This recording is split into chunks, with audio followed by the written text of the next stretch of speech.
Hello, I'm Adam, and today we're doing a crash course in Java. Let's get going.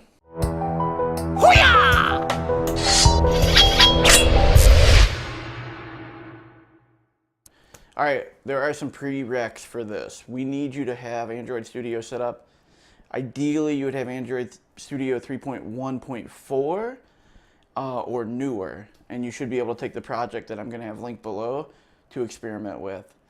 If you have not set up Android Studio yet, take a look at the other video that I have. I'll also have that linked below. And set up Android Studio and then come back here. We're going to start off by talking about Java types. Java types are a way to declare what will be stored in a certain variable. And we're going to cover a few of the basics just so you kind of understand how Java types work. And then remember, these types are going to stay with you forever and across multiple programming languages. So the first type that we're going to be talking about is going to be a Boolean. Kind of a weird name, but if you think about a Boolean in the simplest terms, the way that I always like to think about it is on-off. So imagine a switch, like a light switch over here on the wall, on or off. That light switch can have two states. That's what a Boolean represents. But actually, in programming terms, you're going to see that called true, false. And on top of that, if you were to boil it down a little bit more, sometimes you'll see that represented as 0 or 1.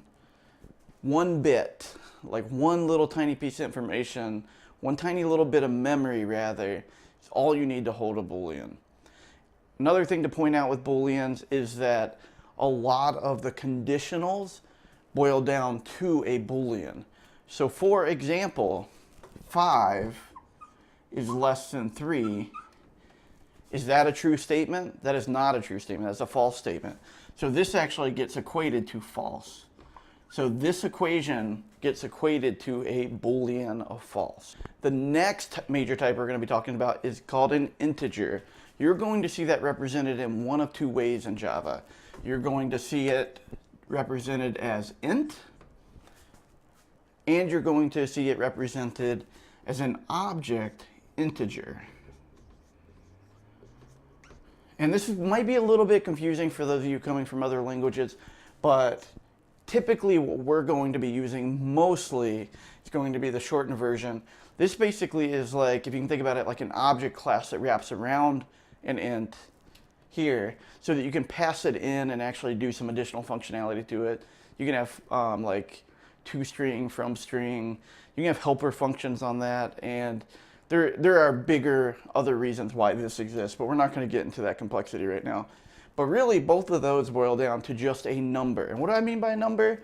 I mean like a number like 42. No decimal places.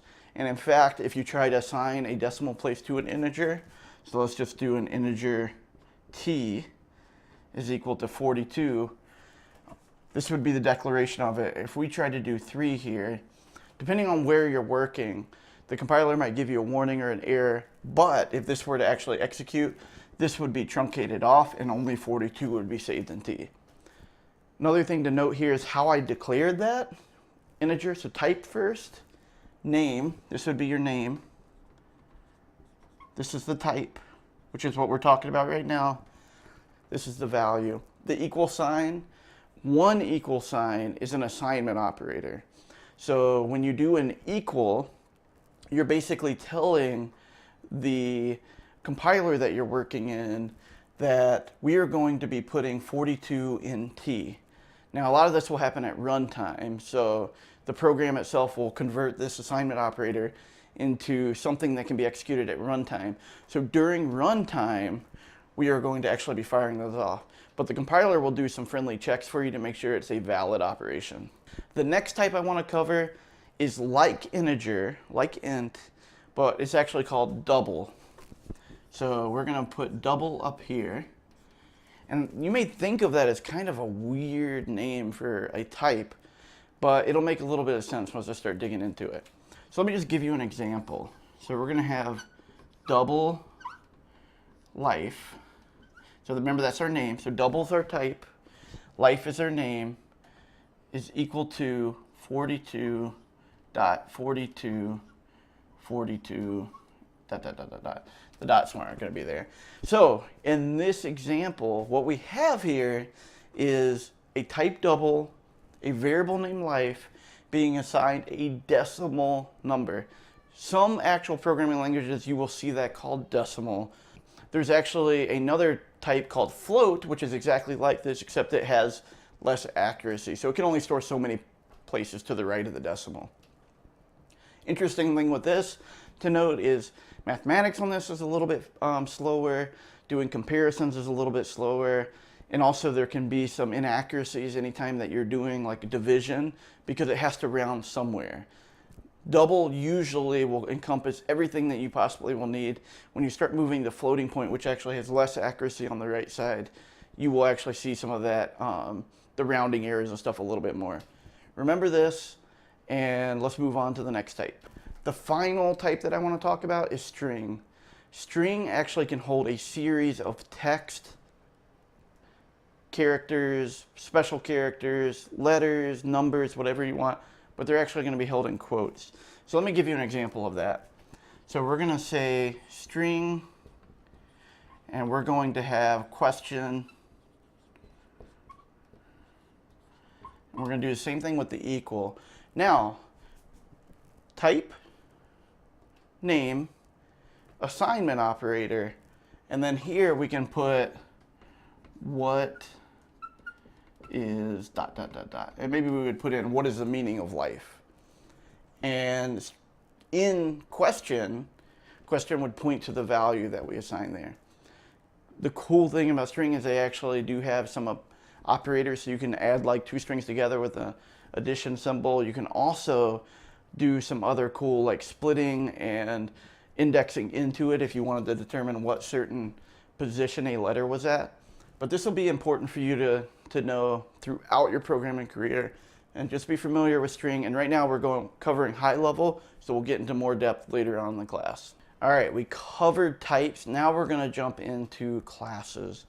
And classes are going to be a huge topic that is way outside the scope of this video, but I'm going to give you a crash course anyway. So let me start by putting up a class on the whiteboard, and then let's talk about the pieces of that. So this class is going to be very simple. We're just going to call this car. And there's a couple things that I've left out here intentionally that I want to go back and add. So the first thing that I want to say is, like, you can think of a class as a template for something, right? So maybe this template in our case is a car. So in this class, we're going to define everything that a car would potentially do, which is what we would be, which is what a function would determine, and what a car would have, which is what a variable would have. We're going to jump into a little bit more complicated details on that in just a second around access modifiers, but just bear with me while I lay out a couple examples in here. So what does a car have? So a car has wheels, right? So maybe we have a very simple thing like this, right? And then maybe a car moves. So let's add a function in there for a car moving. So we're going to do a, let's just do a move function. And then that function can have some sort of functionality in it. So functions you can think of as being things that can be executed within the class, things that can be executed by other objects outside the class with the right access modifiers applied to them. And you can think of variables, which we declared very similar to how we did in the previous part with type, name, and an assignment. Now, just note, we could actually do wheels is equal to 3. Maybe we get a flat tire, or we get something happens, so we lose a tire. That wouldn't actually happen in this case, but you get the point. You can actually modify the instance of this once it's been created. Like I said, very complicated. Now, there's a few things that we left off here, and I'm going to jump into that very quickly before we move on to the next topic. The thing that I've left off are access modifiers. So by default, in Java, if you do not put an access modifier, it will default to default. Typically, I would recommend in all your code to always put an access modifier. And what are access modifiers. I'll give you a couple examples. So we're going to make this public, and we're going to make this protected,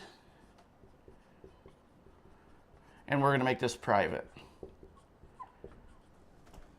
And actually, you know what? Let's do private Boolean, and then we're going to have a return of true. You know, something like that. All right. So the idea here is that our class is now public, which means that anywhere in our application we can use this class. Now we have a protected variable, which means anything that derives from car and anything that is within the car class can actually access that wheels variable. In Java, it's a little bit different too, because with protected, there's the idea of package scope, which I won't go into those details, but just know in simplest terms, protected is kind of like middle of the road security, private is like really high security, and public is open to everyone within the package and everyone that needs to have access to the car class. Now we could actually have this move function be public, which means anything that instantiates a car can actually call that move function. These three are the most important parts of any programming language. Protected, the current class and any derived classes. Public, anywhere. Just imagine anywhere within the package and even beyond if necessary. Private, for example, can only be done within the current class. So if we derived a car, maybe we derive a Tesla from car, they would not have access to move. Even though that functionality still inherently exists in the parent, it would not be accessible in the child. We're going to jump into some if-else statements here. And these are really awesome because you may need to do a couple different things depending on the result of something. So let's pretend we called a function that returned us a value such as score, okay? Let's pretend that we called a function, score has been returned, and we want to do something if that score is in a certain range. I'm going to put something up here. So we're just going to say integer my score is equal to score, and let's pretend that's a function in whatever class we're in. And please don't copy this code word for word. You are going to need to take and translate this to something that actually works within your software. You type that in, it's not going to mean anything without you defining score, for example. Also, I'm not being really conscientious around my syntax and everything, so just know that these are concepts right now. So anyway, I have my score. So let's do like if my score is equal to 0, we're going to do something. Else if my score is greater than 100, we're going to do something. And then we're going to have another else down here that catches everything else. All right, so you can see that maybe if our score is 0, we want to pop up a message that's like, what are you doing? Do you not know how to play the game? Maybe we want to show the tutorial again, right? So we could do some functionality in there. So what's going to happen is the program's going to execute. It's going to get here and be like, is this true? Remember we talked about the Booleans? So we're going to say this is not true. So if this is not true, we're going to jump down here. Is that true? Did we score over 100 points and kill like our previous high, for example? If that is not true, we're going to go down to the else, and whatever code is in there is going to be executed. These two will not be executed if neither one of these executes to true. Remember, the order is the most important thing. So this is going to happen first. So if my score is equal to 0, this code will be ran. This code will not be ran, and this code will not be ran. So if this is false, and then this is true, then this code will be ran, and this code and this code will not be ran. If-else statements are very important to any programming language because typically you need to do stuff with the results that you get, and typically that result is not the same depending on the value of that. All right, I have a project for you on GitHub. It's got a screen already created, and there's a to-do part where I say this is where you need to add your code. I want you to solve the problem here by putting in some year, maybe 1999, and I want you to return what century that is. So I have a little bit of boilerplate code here for you. You're going to need to dissect everything we just talked about to actually get this to work. Clone down my repo right from GitHub, ask me questions, do what you need to do, make sure you have Android Studio 3.1.4, and then run it. And you should be able to build your first application that prints out the century from the year that you put in. All right, so for example, if you put in 1905, you should get the 20th century. Use any operators you need, plus, minus, division, multiplication, modulus operator, which you shouldn't have to use, but if you really want to, take it to the next level, look into the modulus operator, which is really the % operator. So you can do some Googling on that to figure that out. Anyway, take a stab at that and see what you can make work. I'm excited to see everyone's results, and good luck everyone. Keep coding.